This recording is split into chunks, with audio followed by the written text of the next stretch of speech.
She pushed through the heavy oak door of the upscale bar in downtown Chicago, her worn coat drawing snickers from the well-dressed crowd. A single mother with nothing but desperation in her eyes. She didn't belong in this world of power and money, but when the most dangerous man in the room locked eyes on the jagged scar running down her forearm, a mark he recognized from a night 15 years ago, his entire empire trembled, because that scar meant she was the one person who could destroy everything he'd built. If you're listening to this story, don't forget to hit the like button, subscribe to the channel, and tell me in the comments what part of the world you're listening from. The November wind cut through Chicago's financial district like a blade, carrying the scent of Lake Michigan and the promise of early snow. Emma Reyes stood outside the glass doors of the Monarch, a bar where a single cocktail cost more than her weekly grocery budget. The golden light spilling onto the sidewalk seemed to mock her. Warm, exclusive, unreachable. She pulled her threadbare coat tighter, feeling the weight of the envelope in her pocket. Inside were medical bills that had turned her modest savings into a memory. Her daughter Sophia's leukemia treatments had stripped away everything. The apartment in a decent neighborhood, the reliable car, the illusion that hard work alone could keep a family afloat. Now they lived in a studio in Pilsen, where the radiator clanked through the night, and Sophia slept on a mattress on the floor, her 7-year-old body too small, too pale, too fragile. Emma had exhausted every option. The hospital's financial aid office had given her sympathetic looks and nothing else. Her ex-husband had disappeared 2 years ago, leaving only silence and unpaid child support. Her sister in Milwaukee had her own struggles. The bank had laughed at her loan application. That left one door, one terrible, dangerous door. She'd heard the rumors at the diner where she worked double shifts, whispers about Dominic Castellano, the man who controlled half of Chicago's underground economy. They said he owned the Monarch, that he held court there every Thursday evening, surrounded by men in expensive suits who spoke in codes and carried violence in their pockets. They said he was ruthless, calculating, a man who'd built an empire on fear and loyalty in equal measure. They also said he sometimes helped people, for a price. Emma pushed through the door. The warmth hit her first, then the music, something smooth and jazzy that seemed to pulse from the walls themselves. The interior was all dark wood and brass fixtures, with leather booths lining the perimeter and a long mahogany bar dominating the center. Crystal chandeliers cast amber light across faces that turned toward her with immediate disdain. A woman in a designer dress whispered something to her companion, and laughter rippled through the nearest group. Emma felt every eye on her worn jeans, her scuffed boots, the coat that had seen 5 winters too many. Her cheeks burned, but she forced herself forward, scanning the room. Then she saw him. Dominic Castellano sat in the corner booth, a position that gave him a clear view of both entrances. He was younger than she'd expected, maybe 40, with dark hair swept back from a face that could have been carved from marble. He wore a charcoal suit that probably cost more than 3 months of her rent, the fabric catching the light as he lifted a glass of amber liquid to his lips. His posture was relaxed, almost casual, but there was something in the set of his shoulders, the way his dark eyes tracked movement across the room, that radiated controlled power. 2 men flanked him, their bulk barely concealed by their tailored jackets. One was speaking in low tones, but Dominic's attention had shifted. He was looking directly at Emma. She felt pinned by that gaze, like a specimen under glass. For a moment, her courage faltered. This was insane. She was a waitress from Pilsen, a single mother drowning in medical debt, and she was about to approach one of the most dangerous men in Chicago to ask for money. But then she thought of Sophia's face that morning, the way her daughter had smiled despite the bruises from the IV, the way she'd whispered, "It's okay, Mama. I'm not scared." Emma walked toward the booth. The conversations around her died. The jazz music seemed to grow louder in the sudden silence. One of Dominic's men stepped forward, his hand moving toward his jacket, but Dominic raised a single finger, and the man froze. "Mr. Castellano," Emma said, her voice steadier than she felt. "I need to speak with you." Up close, she could see the details the distance had hidden, the faint scar along his jawline, the silver cufflinks at his wrists, the way his eyes were not quite black, but a deep, unreadable brown. He studied her with the same intensity she'd felt from across the room, his gaze moving from her face down to her hands, which she realized were trembling. "Do you know where you are?" His voice was low, smooth, with the faintest trace of an accent she couldn't place. "Yes. Do you know who I am?" "Yes." Something flickered in his expression. Surprise, perhaps, or curiosity. He gestured to the seat across from him. "Then sit." Emma slid into the booth, acutely aware of the leather's softness, the way it probably cost more than her entire living room furniture. Dominic's men remained standing, their presence a silent threat. "You have 60 seconds, Dominic said, setting down his glass. "Use them wisely." The words tumbled out. Sophia's diagnosis, the treatments, the bills that kept multiplying like some cruel mathematical equation. She didn't beg, didn't cry, just laid out the facts with the same efficiency she used when taking orders at the diner. When she finished, she met his eyes directly. "I'm not asking for charity. I'll work for you. Whatever you need. I'll pay back every cent." Dominic's expression hadn't changed throughout her explanation. Now he leaned back, his fingers drumming once against the table, a gesture so brief she almost missed it. "You think I'm a bank? I think you're someone who can help when no one else will. And what makes you think I help anyone?" Emma's hand moved to her left forearm, to the scar that ran from her wrist to her elbow, a jagged, ugly thing she usually kept hidden.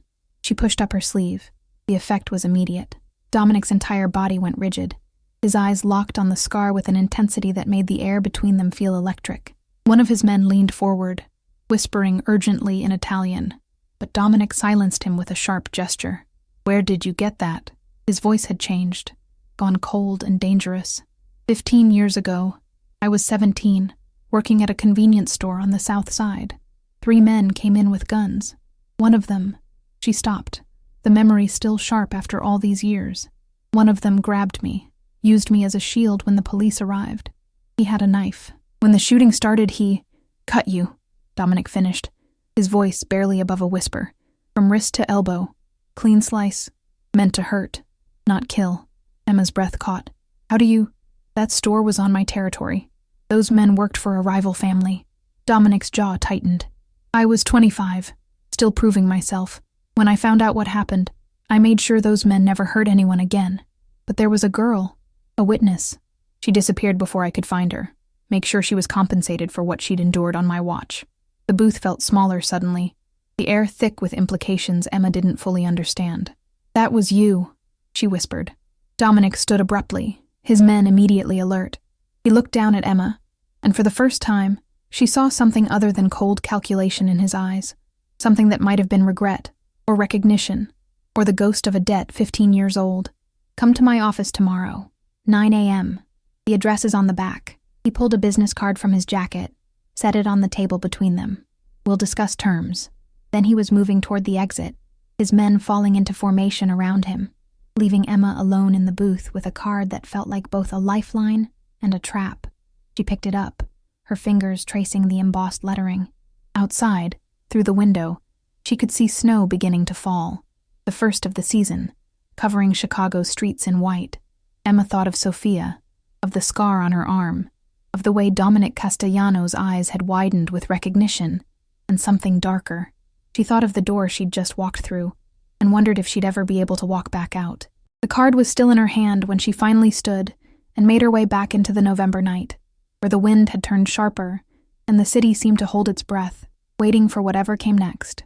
Emma arrived at the address 15 minutes early, her stomach a knot of anxiety and desperate hope. The building was in River North, a converted warehouse that had been transformed into something sleek and modern, all glass and steel, with security cameras visible at every corner. A man in a black suit met her at the entrance, his eyes scanning her with professional efficiency before nodding her through. The elevator was mirrored, forcing Emma to confront her reflection. She'd worn her best outfit, a simple black dress she'd bought for job interviews years ago, paired with the only heels she owned that weren't scuffed beyond repair. She'd pulled her dark hair back into a neat bun, applied minimal makeup to hide the exhaustion that had become permanent in her features. She looked presentable, she thought, professional, not like someone who'd spent the previous night lying awake, wondering if she'd made a terrible mistake. The elevator opened directly into a penthouse office that took her breath away. Floor-to-ceiling windows offered a panoramic view of Chicago's skyline, the morning sun turning the buildings into towers of gold and glass. The space was minimally furnished, a massive desk of dark wood, leather chairs, abstract art on the walls that probably cost more than Sophia's entire treatment plan. Dominic stood by the windows, his back to her, phone pressed to his ear. He was speaking in rapid Italian, his tone clipped and authoritative. Emma caught fragments, numbers, names, something about a shipment. Then he ended the call and turned. In the daylight, he was somehow more imposing. The suit today was navy, perfectly tailored to his frame, and she could see details she'd missed in the bar's dim lighting. The way he moved with a predator's grace, the intelligence in his eyes that suggested he was always 3 steps ahead of everyone else in the room. "Ms. Reyes," he gestured to one of the chairs. "Coffee?" "No, thank you." He poured himself a cup from a French press on his desk, the gesture oddly domestic in this space of power and money. Then he sat across from her, his attention focused with that same unsettling intensity from the night before. "I had my people look into your situation," he said without preamble. "Your daughter, Sophia, 7 years old, acute lymphoblastic leukemia. She's at Northwestern Memorial, under Dr. Patricia Chen's care. The treatment protocol is aggressive but has a good success rate. Total cost, including the next 18 months of therapy."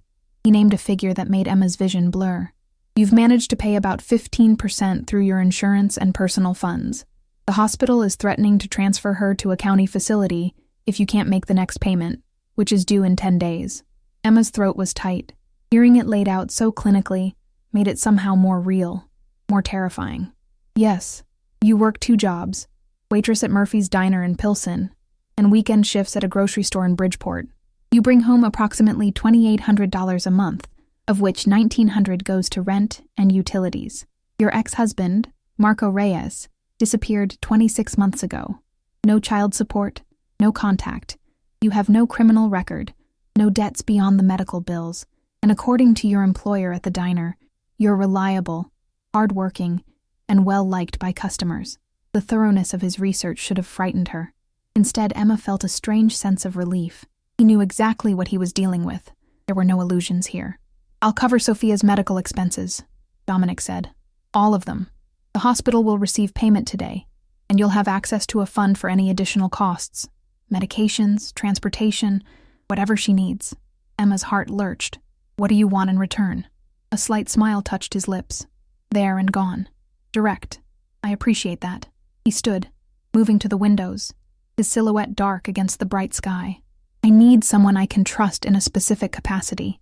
Someone who doesn't exist in my world, who has no connections to my business, who can move through certain spaces without raising suspicion. I don't understand. I have enemies, Ms. Reyes. Men who would very much like to see me dead or in prison. They watch my people, track their movements, look for weaknesses. But you," he turned back to her, "you're invisible to them. A single mother, a waitress. No one would look twice at you." The implications settled over Emma like cold water. "You want me to spy for you. I want you to be my eyes and ears in places where my usual people can't go.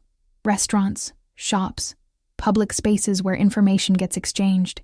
You'll continue your normal life, your normal jobs, but you'll also go where I need you to go. Listen to what I need you to hear, and report back to me. That's it? Just listen?" "Just listen," Dominic confirmed. "No violence, no direct involvement in my business operations. You'll be given a phone, a contact number. Most of the time you'll hear nothing from me. But when I need you, I'll call, and you'll go where I tell you to go." Emma's mind raced. It sounded simple, almost too simple, but she wasn't naive enough to think it was without danger. "And if I'm caught? If someone figures out what I'm doing?" "You won't be." His certainty was absolute. "I protect what's mine, Ms. Reyes. You agree to this arrangement, and you and Sophia fall under my protection. Anyone who threatens you threatens me, and people in this city know better than to threaten me." She thought of Sophia's smile, of the way her daughter had been so brave through every needle stick, every bout of nausea, every terrifying night in the hospital. She thought of the bills stacked on her kitchen counter, the collection calls she'd stopped answering, the crushing weight of watching her child suffer while being powerless to help. "How long?" Emma asked. "How long would I owe you?" 2 years. After that, the debt is paid and you walk away. I'll even set up a trust fund for Sophia's future, college, whatever she needs. You'll never have to worry about money again. 2 years. 24 months of being Dominic Castellano's invisible spy, of living a double life, of carrying secrets that could probably get her killed, but also 24 months of Sophia getting the best medical care available, of not having to choose between rent and medication, of actually being able to be a mother instead of a desperate woman juggling impossible choices. "I need a guarantee," Emma said, her voice steady despite the fear coursing through her. "If something happens to me, Sophia's care continues, and she never knows about any of this. Ever." Dominic studied her for a long moment, and she had the sense of being evaluated, measured against some internal standard she couldn't see. Then he nodded. "Done. My lawyer will draw up a contract. Legal, binding, with provisions for Sophia's care regardless of circumstances.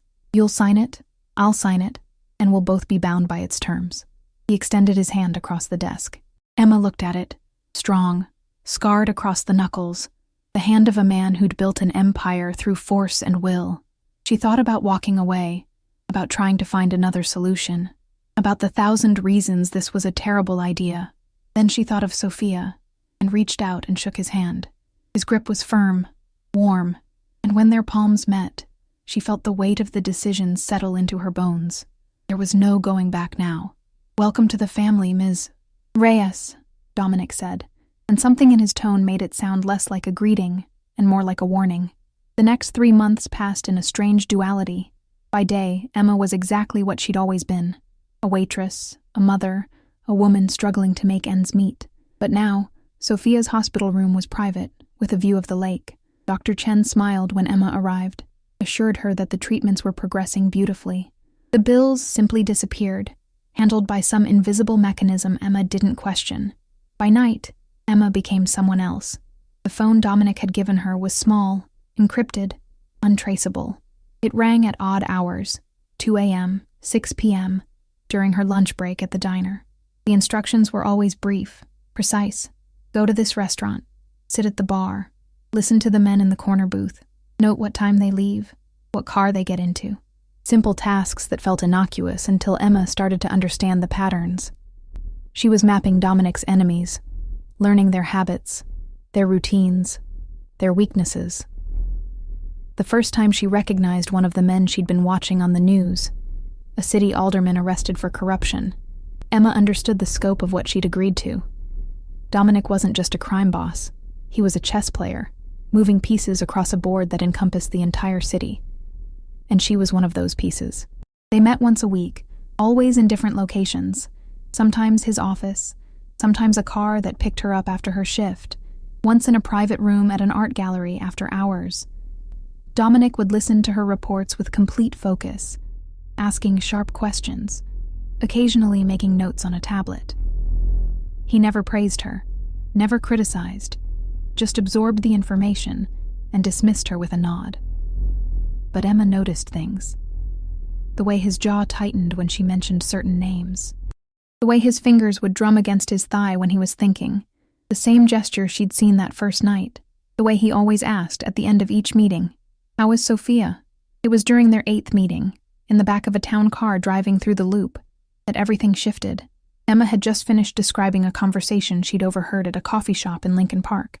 2 men discussing a shipment coming through the port of Chicago, mentioning names she'd learned to recognize as belonging to the Moretti family, Dominic's primary rivals. "They said it's happening Friday night," Emma concluded. "Pier 7, around midnight. They seemed confident you wouldn't know about it." Dominic was silent for a long moment, his gaze fixed on the passing buildings. Then he turned to her, and there was something new in his expression. Respect, maybe, or recognition. "You're good at this," he said quietly. "Better than I expected. I'm observant. It's a skill you develop when you're a waitress. It's more than that." He leaned forward slightly, and Emma was suddenly aware of how small the car's back seat was, how close they were sitting. "You understand people. You see patterns. You don't just hear words.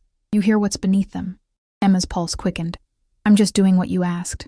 You're doing more than that, and we both know it." His eyes held hers, and for a moment, the careful distance they'd maintained collapsed. "You could have just gone through the motions, collected your payment, kept your head down, but you're actually invested. Why?" The question caught her off guard.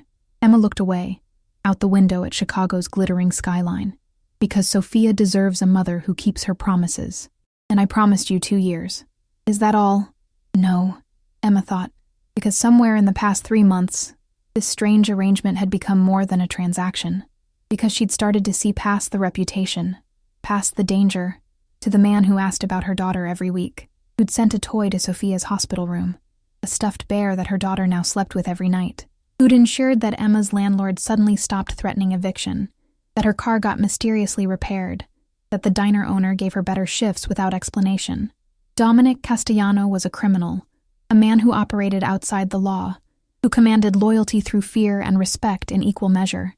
But he was also a man who paid his debts, who kept his word, who'd looked at a scar on her arm and remembered a 17-year-old girl he'd failed to protect 15 years ago. "That's all," Emma lied. Dominic studied her for another moment, then nodded slowly. "The Moretti shipment. I'll handle it." "You've done well, Ms. Reyes." The car pulled to a stop outside her apartment building. Emma reached for the door handle, then hesitated. "Mr. Castellano." "Dominic," he interrupted. "After 3 months, I think we can dispense with formalities." "Dominic," she corrected, the name feeling strange on her tongue. "Be careful. The men I overheard, they sounded confident, like they were expecting you to show up." His expression shifted, became unreadable. "Are you concerned for my safety, Emma?" The use of her first name sent a small shock through her system. "I'm concerned about what happens to Sophia if something happens to you." "Of course," but something in his tone suggested he didn't quite believe her. "I'll be careful." Emma stepped out of the car, but before she could close the door, Dominic spoke again. "Emma," she turned back. "Thank you." For the warning, the car pulled away, leaving Emma standing on the sidewalk in the cold December air, wondering when exactly this arrangement had stopped being purely business and what that meant for both of them. Inside her apartment, Sophia was asleep on the couch, the stuffed bear tucked under her arm. Her color was better, her breathing easier. The treatments were working. Emma sat down beside her daughter, gently brushing hair from her forehead, and tried not to think about the fact that she was now worried about the safety of one of Chicago's most dangerous men. Tried and failed. The call came at 3:47 a.m. on a Friday in late January. Emma jerked awake, her heart already racing before her conscious mind registered the phone's vibration. The encrypted phone never rang this late, unless something was wrong. "Yes." Her voice was rough with sleep. "I need you." Dominic's voice was tight, controlled, but Emma could hear something underneath. Pain, maybe, or exhaustion.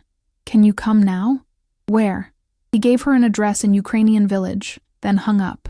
Emma was already moving, pulling on jeans and a sweater, checking on Sophia, still asleep, peaceful. The night nurse Dominic had insisted on hiring dozing in the chair beside her bed. The address led to a brownstone on a quiet residential street. Emma knocked once, and the door opened immediately.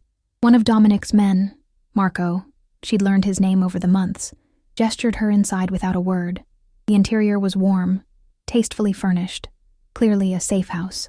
Marco led her upstairs to a bedroom where Dominic sat on the edge of the bed, his shirt removed, his left shoulder wrapped in bloody gauze. "Jesus," Emma breathed, moving forward instinctively. "What happened?" "The Moretti shipment was a trap." Dominic's face was pale, his jaw clenched. "They were waiting for us. Most of my men got out, but..." He gestured to his shoulder. "Bullet grazed me. It's not serious." "It looks serious." Emma turned to Marco. "First aid kit?" He handed her a comprehensive medical bag. Emma's hands were steady as she unwrapped the gauze, years of dealing with Sophia's medical needs kicking in.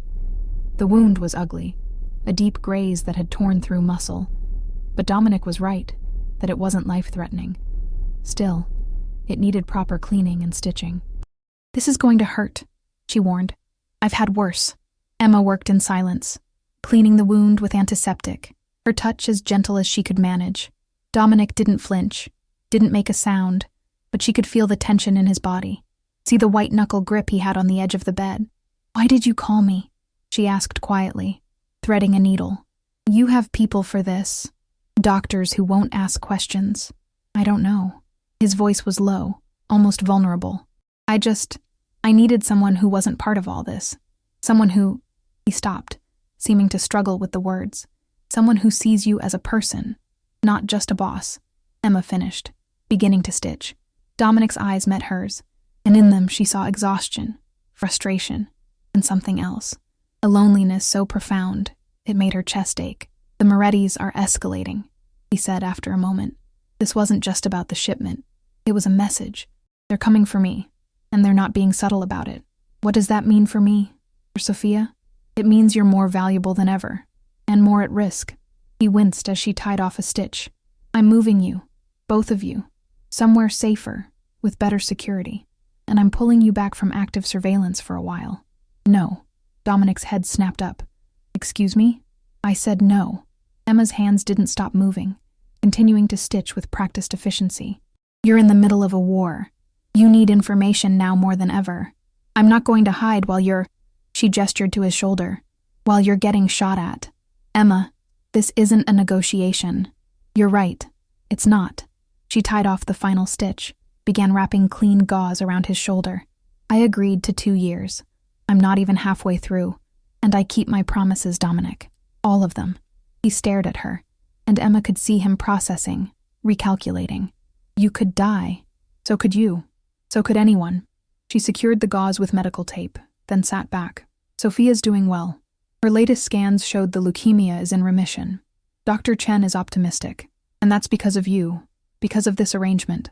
I'm not walking away from it now. You're not walking away. I'm pulling you out. Then our deal is off. Emma stood, meeting his eyes directly. You said 2 years. I'm giving you 2 years, but it has to be on the original terms. I'm not some fragile thing you need to protect, Dominic. I'm a resource. Use me. The silence stretched between them, charged with tension and unspoken things. Finally, Dominic laughed, a short, sharp sound that was part frustration, part admiration. You're insane. I'm practical. Emma began packing up the medical supplies. And I'm right. You know I'm right. Marco, Dominic called, his eyes still on Emma. Leave us. The bodyguard hesitated, then nodded and left, closing the door behind him. Alone, the room felt smaller, more intimate. Dominic stood, moving to the window despite the obvious pain in his shoulder. The Morettis know about you, he said quietly. Not specifically, but they know I have someone feeding me information. They're looking for leaks, for weak points.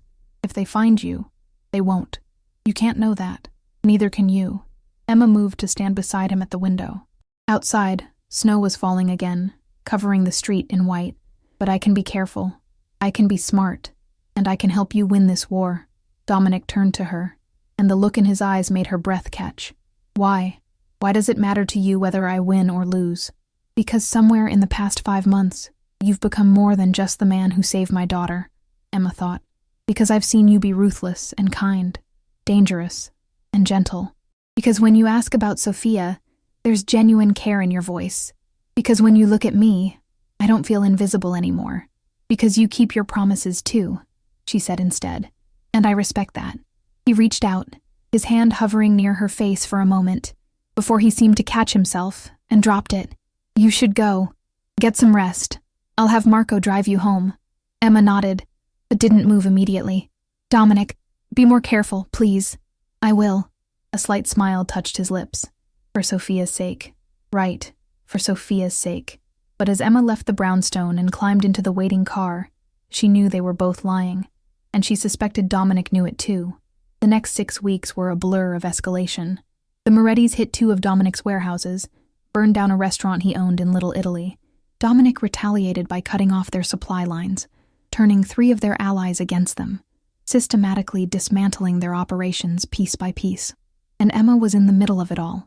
She went where Dominic sent her, listened to what he needed to hear, reported back with information that helped him stay 3 steps ahead.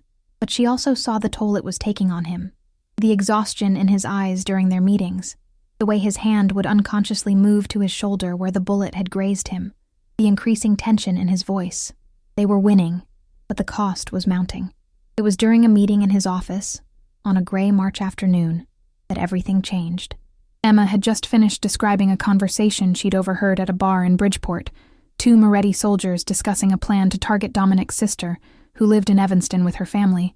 Dominic's reaction was immediate and violent. He stood so abruptly his chair fell backward, his hand slamming down on the desk hard enough to make Emma jump.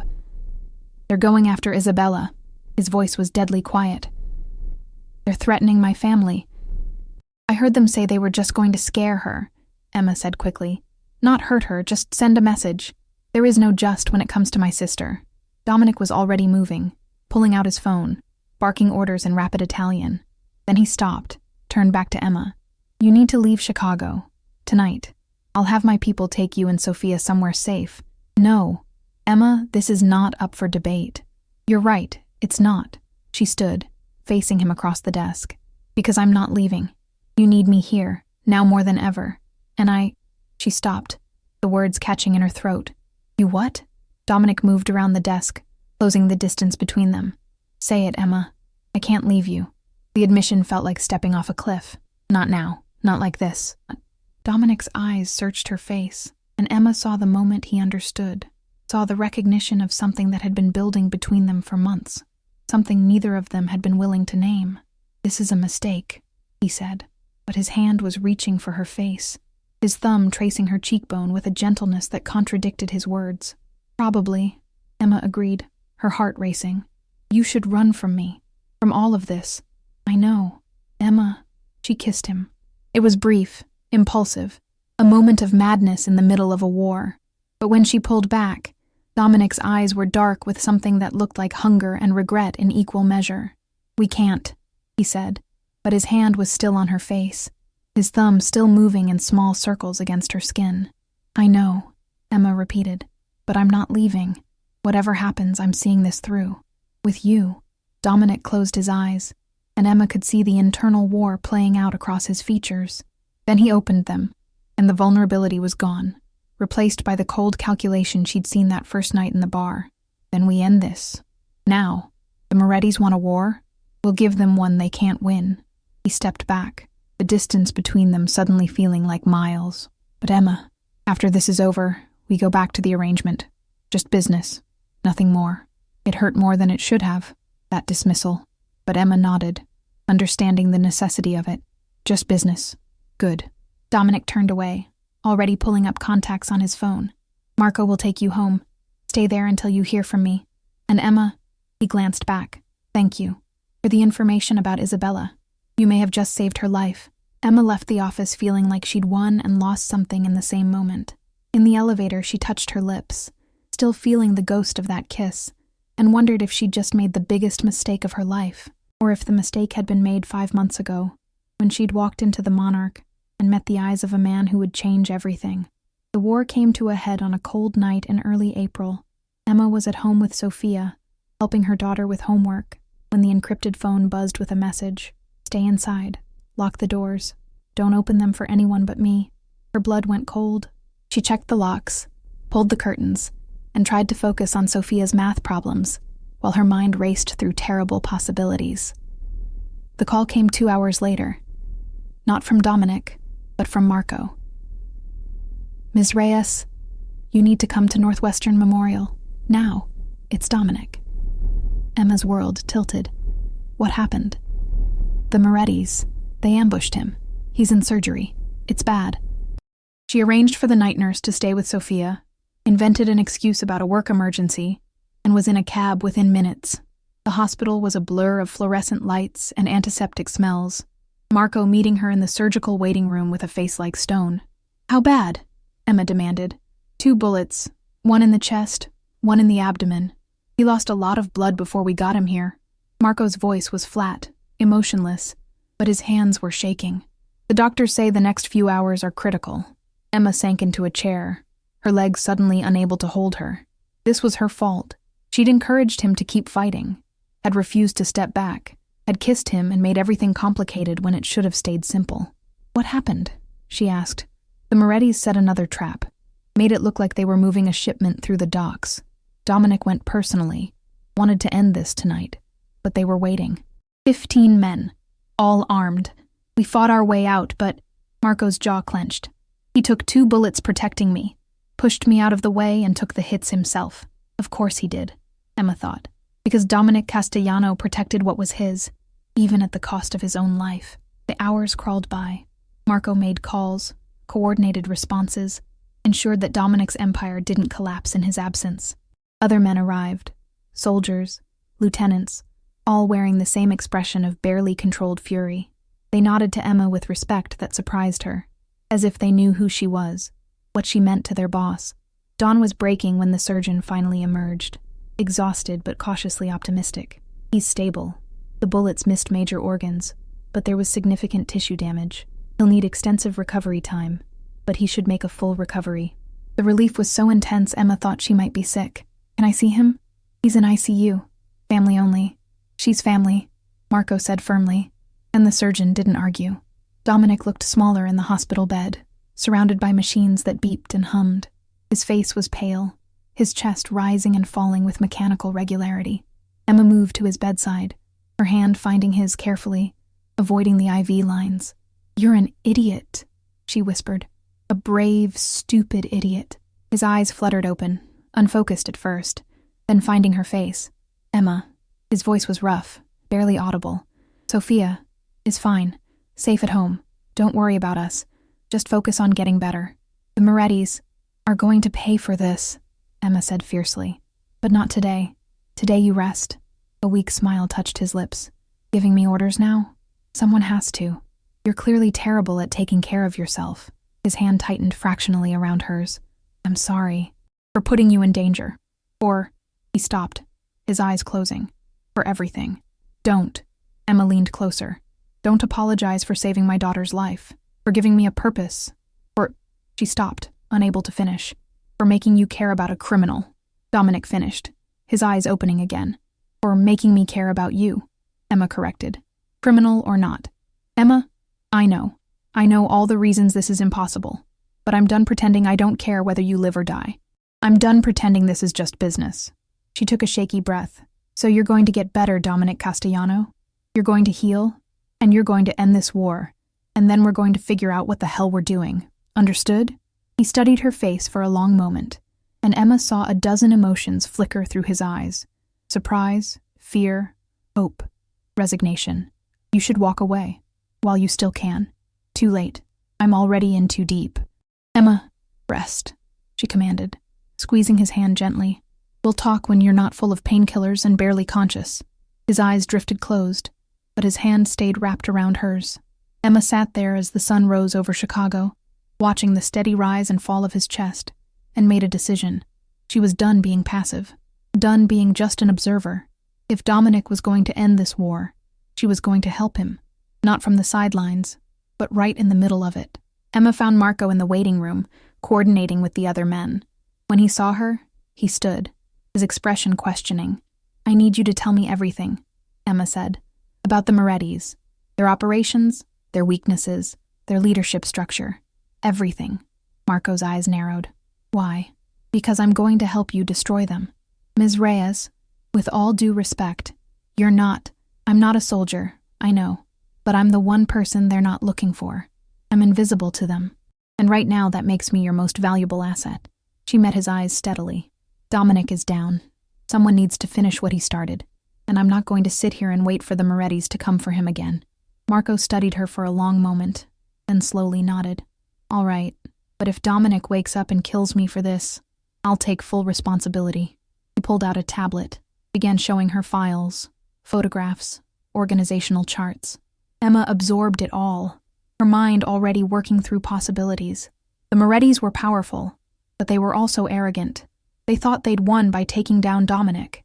They wouldn't be expecting a counterattack from a single mother who worked as a waitress. That was their mistake. Their leader, Vincent Moretti. "He has a routine," Marco explained. "Every Thursday night, he has dinner at a restaurant in Little Italy, Giordano's. Always the same table, same time. He thinks he's untouchable there. He's not," Emma said quietly. "No one is."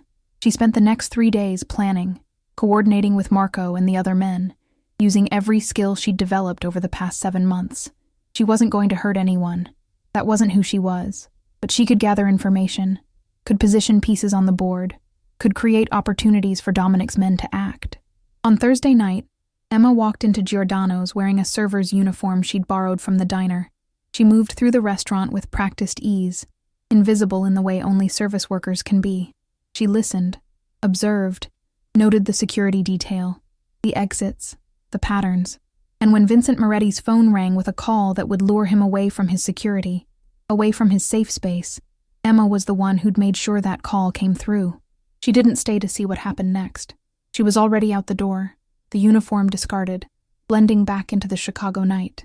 But she knew, from the sirens that started wailing 20 minutes later, that Dominic's men had done their job. The next morning, the news reported that Vincent Moretti had been arrested by the FBI on charges of racketeering, money laundering, and conspiracy to commit murder. The evidence had been delivered anonymously, but it was comprehensive, damning, and impossible to refute. The Moretti empire collapsed within days. Without their leader, the family fractured, soldiers turning on each other, allies abandoning ship. It was a masterclass in strategic dismantling, and Emma had been at the center of it. When she visited Dominic in the hospital that afternoon, he was sitting up, color returning to his face. He took one look at her and said, "What did you do?" "I kept my promise," Emma replied. 2 years. I'm giving you 2 years, and I'm not going to let you die before that time is up. Dominic stared at her, and slowly, a smile spread across his face. Genuine, warm, transforming his features. "You're terrifying. You know that. I learned from the best." He reached for her hand, pulling her closer to the bed. "Emma Reyes, you are the most dangerous woman I've ever met." "Is that a compliment?" "It's the highest compliment I can give." His expression grew serious. "Thank you for finishing what I couldn't." "We're partners," Emma said simply. "That's what partners do." "Partners," Dominic repeated, testing the word. "I like the sound of that."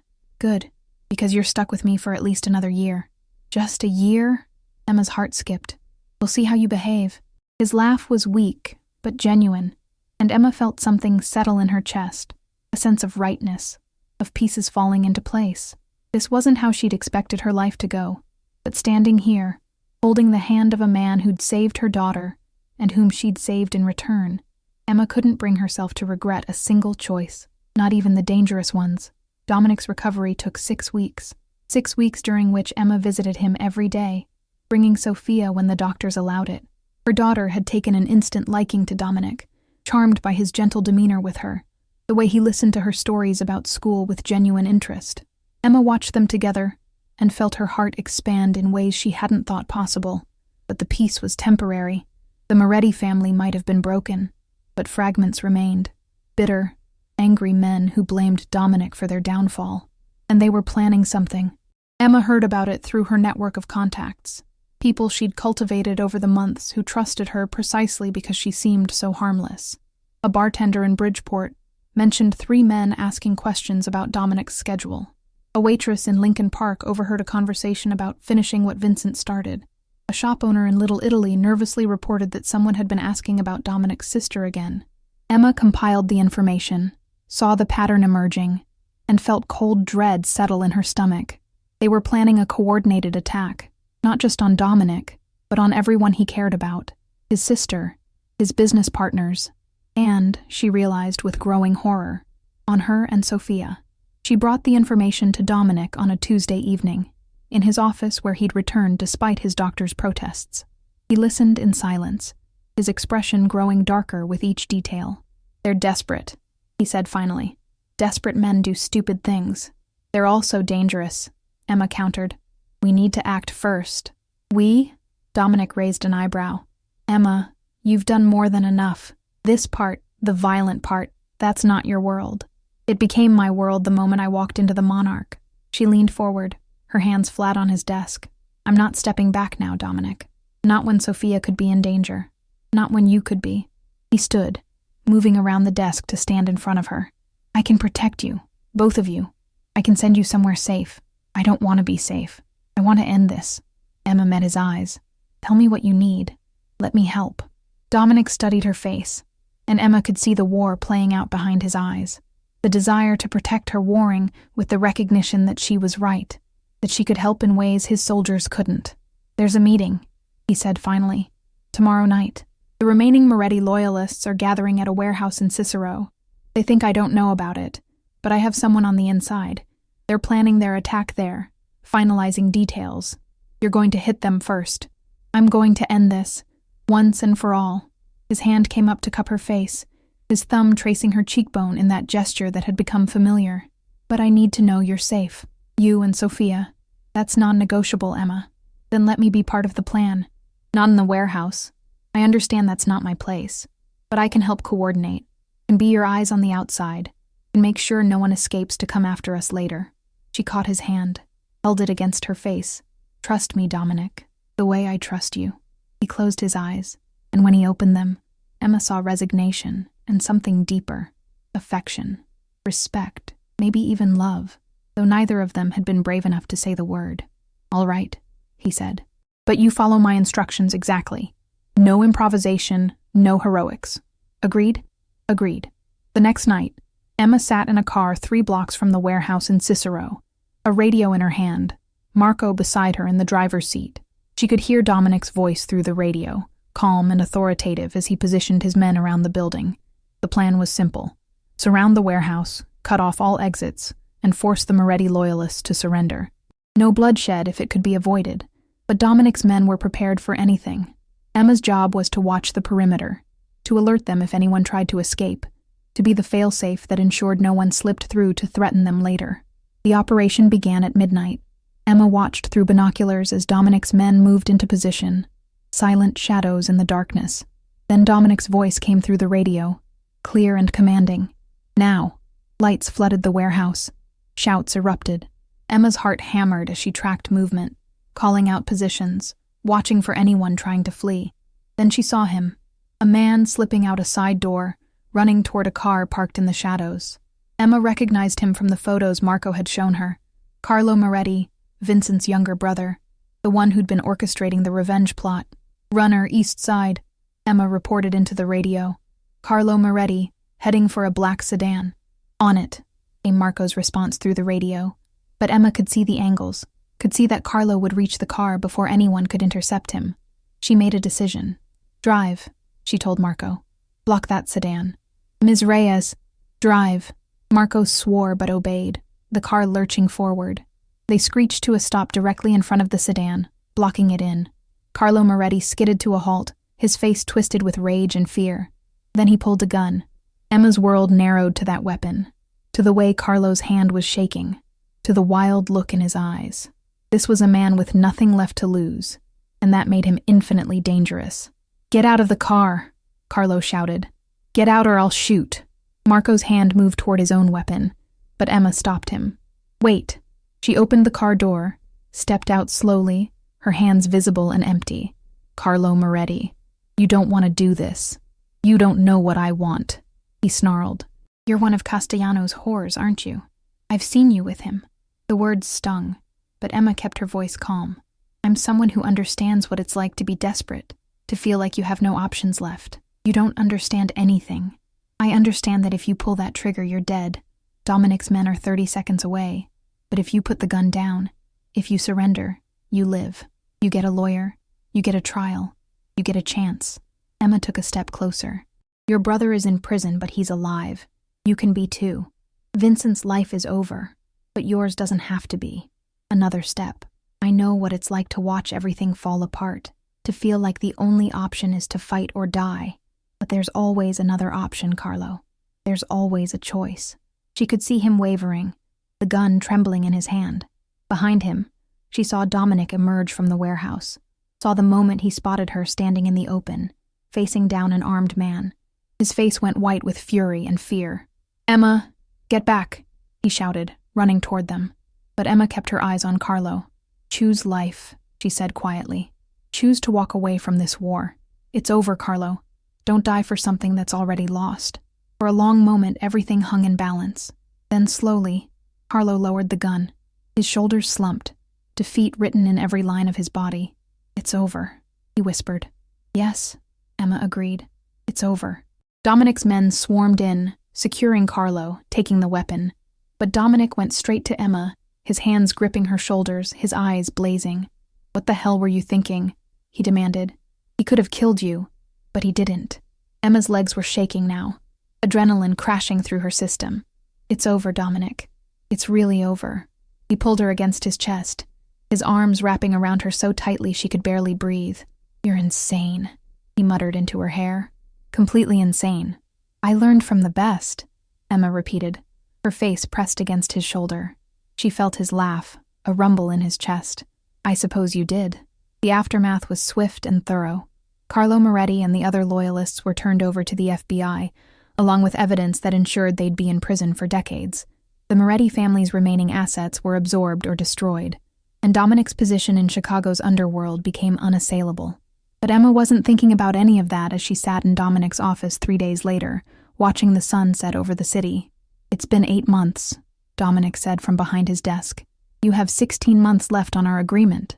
"I remember." He stood, moving to sit beside her on the leather couch by the window. "We could renegotiate." Emma's heart skipped. "What did you have in mind?" "I was thinking something more permanent. A partnership that doesn't have an expiration date." He took her hand, his thumb tracing circles on her palm. "I was thinking about a life where you and Sophia don't have to worry about money or safety ever again. Where Sophia grows up with every advantage, every opportunity.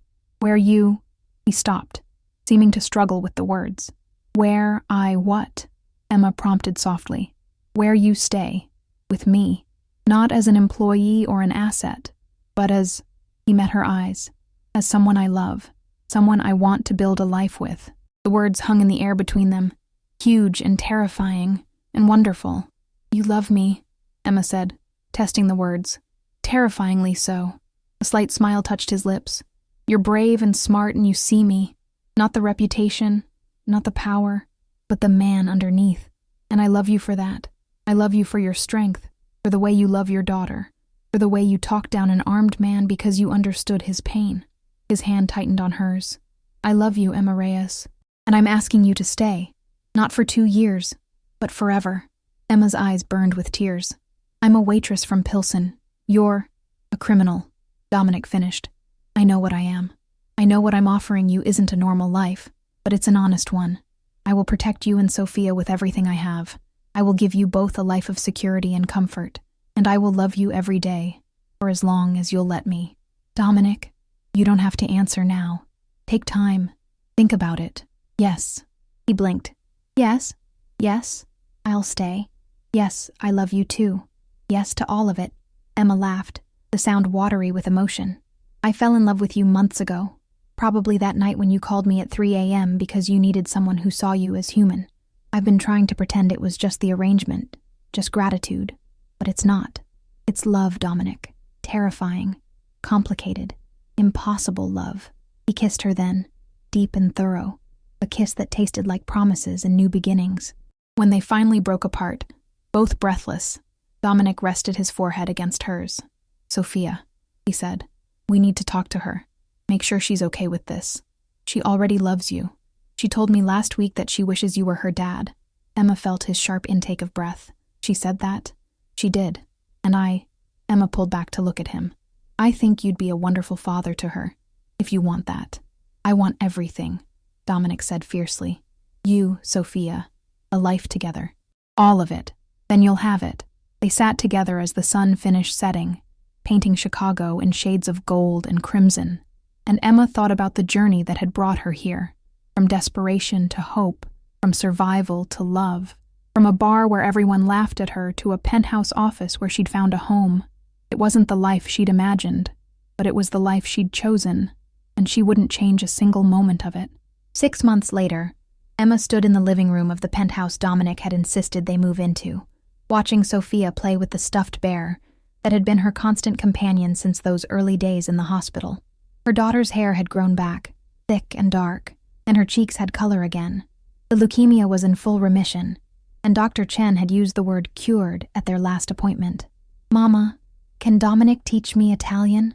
Sophia asked, looking up with bright eyes. "He promised he would if you said it was okay." "I think that would be wonderful," Emma replied, smiling. The sound of the door opening made them both turn. Dominic entered, loosening his tie, his face softening when he saw them. He'd been at a meeting with city officials. Legitimate business now, or at least more legitimate than before.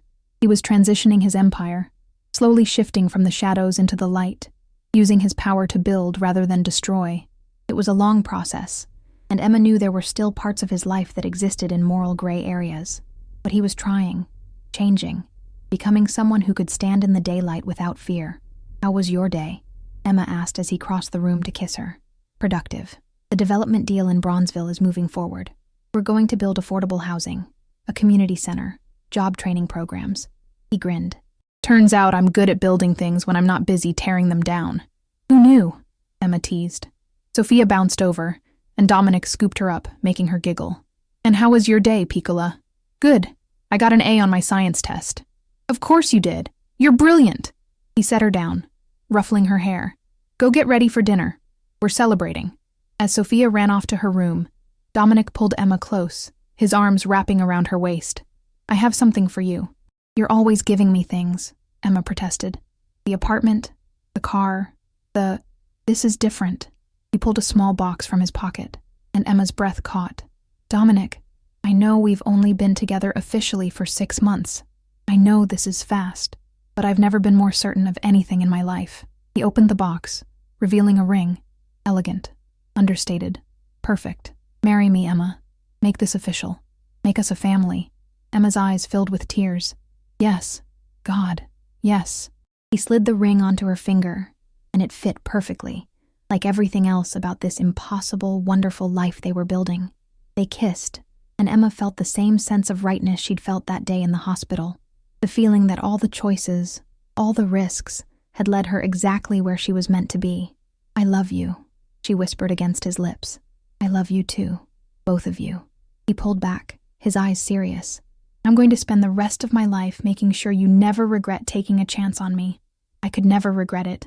You saved us, Dominic. You gave us a life.